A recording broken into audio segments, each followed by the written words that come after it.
Beberapa bulan yang lalu saya datang dan saya umumkan, saya kata insya-Allah kalau PAS keadilan menang bukan saja di Kelantan tapi di seluruh negara, kalau umum malam ini menang, katalah pilihan raya hari ini menang dan diumumkan, esok insya-Allah kita umumkan harga minyak di seluruh negara turun.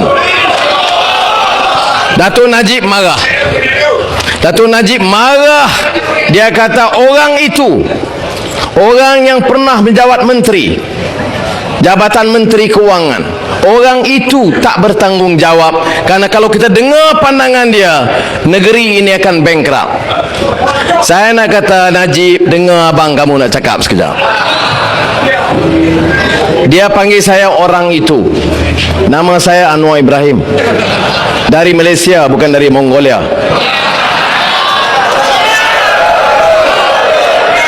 Negara ini bankrupt kalau apa yang dilakukan oleh pemimpin-pemimpin di Kuala Lumpur diteruskan.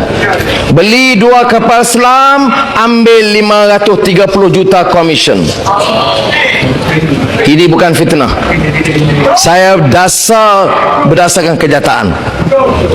Beli jet Sukhoi dari Rusia, 400 juta komisen. Kerana Menteri Pertahanan namanya komisen, kalau polis ambil RM50 namanya corruption. Menterkedarah duit rakyat, macam itulah juga. Saudara-saudara, ini yang akan menyebabkan negara bankrupt.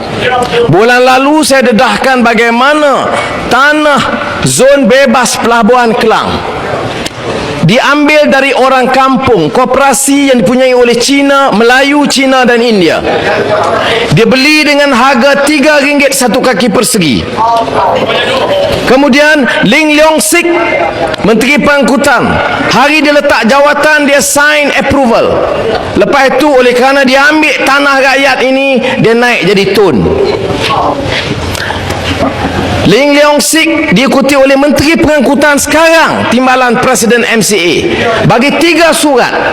Ambil tanah orang miskin, harga RM3 satu kaki persegi, beri kepada pemimpin UMNO Datuk Azim Bendahari, Speaker Dewan Undangan Negeri dan pemimpin MCA, ambil untung RM900 juta. Saudara, ini kenyataan. Saya dedahkan 2 bulan yang lalu sampai hari ini tidak ada soalan dari Badan Pencegahan Rasuah, tidak ada soalan daripada polis. Yang dia sibuk duk soal kita, duk jaga perhimpunan kita. Saudara-saudara, saya tidak menentang pegawai PPR atau pegawai polis yang menjalankan kerja dengan amanah. Why so serious?